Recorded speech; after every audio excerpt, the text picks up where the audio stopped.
Hi, folks, I'm meteorologist Tom Vick. I realize a lot of folks are at church, but I'm going to go ahead and do this anyway. 65 degrees out at the airport, 62 dew point. So this is warm front weather. We've had an east and northeast wind. It's warmer across South Louisiana.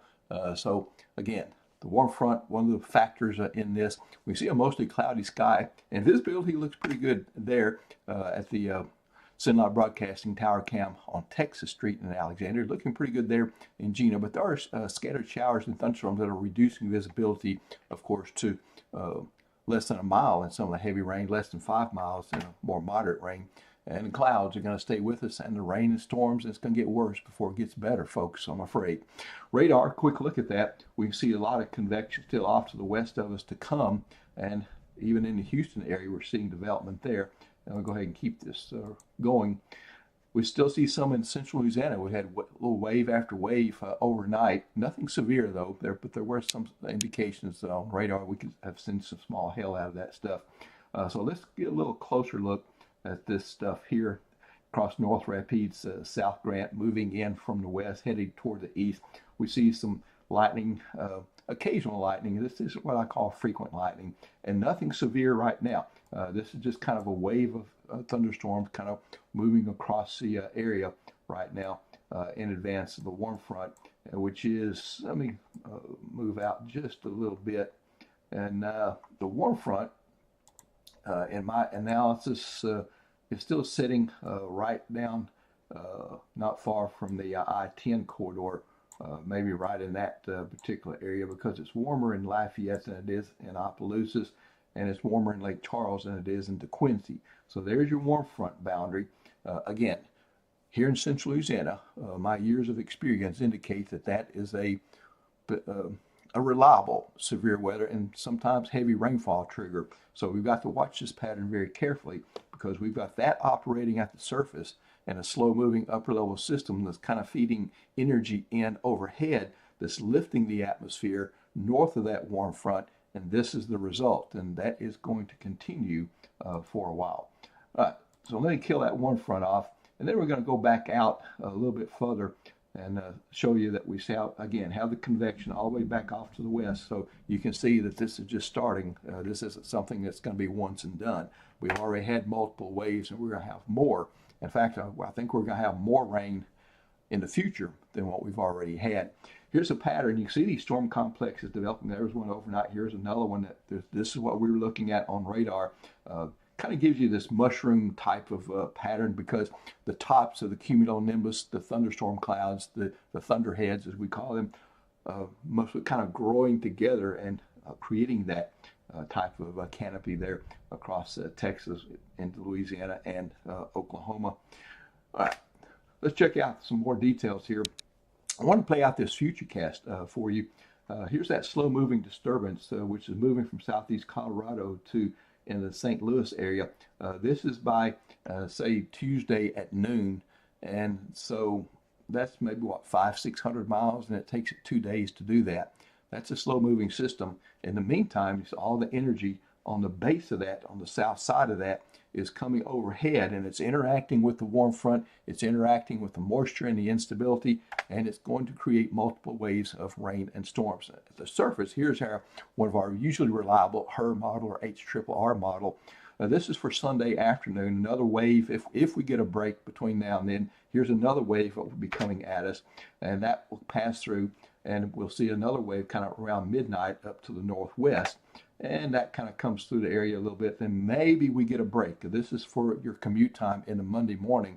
I'm not guaranteeing you a commute time that may be free of rain, but this is about as good as it's going to look for a while. And I hope that forecast comes to pass, because remember, this is just one model and one model run. All right, let's go in later in the day. Unfortunately, we start to see an organized line by the PM commute time around 5 o'clock, getting started from near Alexandria, Pineville area, westward to Leesville, Natchitoches, and on north and toward LaSalle Parish, and on up toward Monroe, trying to get over toward Faraday and Vidalia. So that, of course, is going to move through the area. And see, that's a pretty big line, and that's going to contain both severe weather and heavy rainfall. And then by Tuesday, I think we get a break as that will be out of here. So rounding up the severe weather Today's potential is what this has, but it's actually from 7 a.m. today to 7 a.m. Monday morning. So we do see we are in a level 2 risk out of 5 here in central Louisiana. That risk grows spatially by tomorrow from Monday 7 a.m. to Tuesday 7 a.m. But it'll all be on Monday, I think. And so that rounds up the severe weather. Now the heavy rainfall threat, this has been upgraded. So this part of the event, if you will, part of the situation is increasing.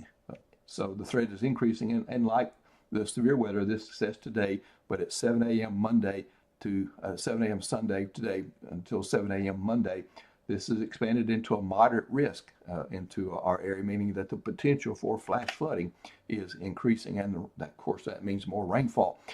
By tomorrow, from 7 a.m. Monday into Tuesday at 7 a.m., that moderate risk shifts to the east, but we're still under a risk as well. So we got 2 days where we're under a severe weather risk, and 2 days we're under a flash flood risk. So a little bit of a summary. This is Sunday and Monday, level 2 of 5 risk each day. I'm just going to kind of simplify this. Sometimes with these graphics, we get a little bit too complicated with this and try to split hairs. The weather unpredictability of weather doesn't really allow us to split hairs a lot of times with this kind of stuff. So I'm just going to say 2 out of 5, a slight risk each day, which kind of means that the scope of the situation may be limited. That would mean the number of severe storms and that kind of thing. So all modes, though, are on the table. There is possibility of hail with the thunderstorms. There's possibility of heavy rainfall, heavy flooding, rainfall, flash flooding. There's potential for tornadoes and, of course, damaging thunderstorm wind. And the heavy rainfall threat is increasing here across the area. Again, that's what that moderate risk is all about. And then river flooding and flash flooding certainly both on the table. As far as the societal impacts, several waves of rain and thunderstorms are going to happen, and that is going to make, as a weather forecaster, it's going to make our job more difficult to tell you exactly when they're coming in, because we don't really know exact timing. We know approximate timing, and that is the best we're going to be able to do with this stuff. The storms will be loud. There'll be a lot of lightning in some of this. We've already seen that at night. Say tonight, you'll be maybe interrupted. I didn't sleep well last night because of the continual waves of storms, and I was monitoring for severe potential and that kind of thing. So yeah, it may interrupt some sleep. I think Monday night, though, you'll be okay because it'll be pretty much over with by then. There could be some power outages. The combination of strong thunderstorm wind and a lot of lightning and some of the stronger storms will cause some power outages. So you might as well kind of keep that in the back of your mind as a possibility. And you know that. AM and PM commutes may be affected as well. So kind of be on the lookout when it's time to go to work or school and see what the details of the situation might be. A rainfall graphic for you, just a broad stroke, 100% coverage through Monday. Everybody's going to get rain and plenty of it through Monday. And common amounts are going to be in about the 2 to 5 inch range as far as I can tell, putting model data together and the situation, the factors that are available in the situation. But I think some places could get a 6 inches or more in this again, and that would be adding up what happens Sunday and what happens on Monday. So that's a 2-day rainfall total for you, but that's still pretty substantial. All right. I'm finished. That's my finish cue there. Appreciate you being with me. Hope I informed you as to what to expect, and keep an eye on the situation.